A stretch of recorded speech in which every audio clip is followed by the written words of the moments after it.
Hello friends, तो आप सभी को पता होगा जो भी स्टूडेंट अपने 12th के एग्जामिनेशन में 12th बोर्ड के एग्जामिनेशन में मोर देन 80% मार्क्स या मोर देन 90% मार्क्स स्कोर करते हैं, वो स्टूडेंट कई बार वो स्टूडेंट अपने सीए के एग्जाम में, सीए फाउंडेशन के एग्जाम में फर्स्ट अटेम्प्ट में क्लियर नहीं कर पाते या फिर अपने सेकंड अटेम्प्ट में भी क्लियर नहीं कर पाते। और क्यों होता है ऐसा कि जो 60% मार्क्स लाने वाला स्टूडेंट या फिर एवरेज मार्क्स लाने वाला स्टूडेंट होता है वो अपने फर्स्ट अटेम्प्ट में क्लियर कर देता है। ऐसा क्यों होता है? ऐसा इसलिए होता है क्योंकि कई सारे स्टूडेंट जो 90% मार्क्स, जो बहुत हाईएस्ट मार्क्स सिक्योर करते हैं, वो सारी कुछ ऐसी गलतियां करते हैं जो उनको अपनी सीए फाउंडेशन की जर्नी के दौरान नहीं करनी चाहिए।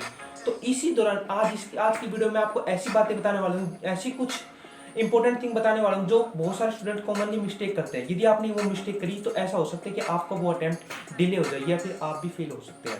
तो वीडियो को शुरू करते हैं बिना किसी देरी के साथ। थैंक यू फ्रेंड्स, मैं अपनी लिस्ट में नंबर 1 पॉइंट पे रखूंगा focus more to practical subject instead of theoretical subject. तो हमारे सीए फाउंडेशन की जर्नी में प्रैक्टिकल सब्जेक्ट कौन कौन से आते हैं? प्रैक्टिकल अकाउंटेंसी आती है और मैथमेटिक्स आते हैं। पर इसके अपोजिट हमारे पास थ्योरेटिकल सब्जेक्ट कौन कौन सी लिस्ट में आते हैं?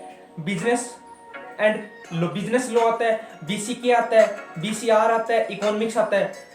पर फ्रेंड्स मैं आप सभी को बता दूं, इकोनॉमिक्स, बीसीके और बीसीआर को लर्न करते टाइम आपको इतनी ज्यादा कोई भी डिफिकल्टी फेस नहीं होगी। तो आपका मेजरली फोकस किस किस की तरफ होगा? आपका मेजर फोकस होगा अकाउंट की तरफ और लॉ, अकाउंट की तरफ और मैथमेटिक्स की तरफ। तो इसी में आप पीछे रह जाओगे यदि आपने अपना फोकस लॉ की तरफ नहीं किया, लॉ की सेक्शन को लर्न करने में नहीं किया, तो आप मेजर अपना ड्रॉबैक हो जाएगा कि आप लॉ के पेपर में है ना आपका क्वालिफाई नहीं हो पाएगा। इसका फ्रेंड्स मेरा सेकंड पॉइंट क्या होगा? Ignoring the ICI new introduce questions. मेरा क्या कहा है मैंने? न्यू इंट्रोड्यूस क्वेश्चन, ना कि आईसीआई मैट को ही इग्नोर करना, क्योंकि आईसीआई मैट को तो आप कवर कर ही लोगे। आईसीआई मैट के न्यू इंट्रोड्यूस क्वेश्चन, इनका मीनिंग क्या हो गया? जैसे कि छोटे टाइम इंटरवल के ऊपर आईसीआई अपने ना स्टडी मटेरियल के अंदर कुछ नए इंट्रोड्यूस क्वेश्चन करती रहती है, पर वो कई बार कुछ गलतियों के कारण वो सारी है ना क्वेश्चंस आपके प्रिंटिंग में नहीं आ पाते और वो ऐड वो बाद में करते हैं, तो वो सारे है ना वेबसाइट पे ही ऐड होकर रह जाते हैं। तो आप सभी की ड्यूटी होती है कि आप सभी आईसीआई की वेबसाइट को रेगुलरली विजिट करें और देखें कुछ क्वेश्चंस ऐड तो नहीं करें। यदि ऐड करें तो वो पक्का सोल्व कर दिए जाए। यदि आपने वो सोल्व नहीं करे तो मेजरली चांस होते हैं कि आईसीआई उन्हीं क्वेश्चन से कर ले, कुछ क्वेश्चन अपने एग्जाम में पूछ लेती है कि बच्चा कितना एक्टिव है हमारी वेबसाइट पे विजिट करने में। तो थर्ड फ्रेंड्स मेरे पॉइंट नंबर 3 क्या आएगा? Not making point wise revision of your subject. आप सभी को पता होगा कि सीए का सिलेबस अपने आप में ही बहुत बड़ा सिलेबस है।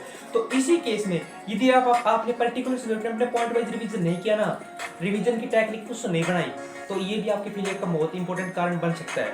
क्योंकि आपको हर एक एग्जाम के ड्यूरेशन से पहले 1.5 डेज मिलते हैं और उस 1.5 डेज में आपको पूरा सिलेबस को कवर करना होता है और पूरे सिलेबस को एक लाइन टू लाइन पढ़ना it next to impossible chance रहता है। इसलिए पॉइंट वाइज रिवीजन बढ़ाना भी अपने आप में ही एक one of the most important हो जाता है। पॉइंट है वो इन सभी थर्ड पॉइंट को, जो 1 2 3 पॉइंट है ना, इन सभी को ओवरलैप कर देगा। तो मेरा थर्ड पॉइंट है not solving too much exam papers before your exam, final exam.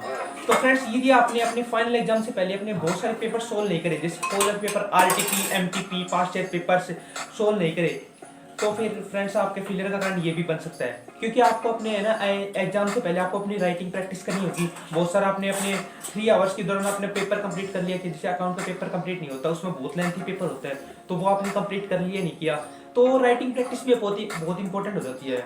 तो इसलिए इस वीडियो को फ्रेंड्स खत्म करते हैं। तो फ्रेंड्स यदि आपको इससे रिलेटेड या फिर और भी कोई कॉन्सेप्ट से रिलेटेड वीडियो चाहिए तो आप do comments in the next comment section में कमेंट कीजिए।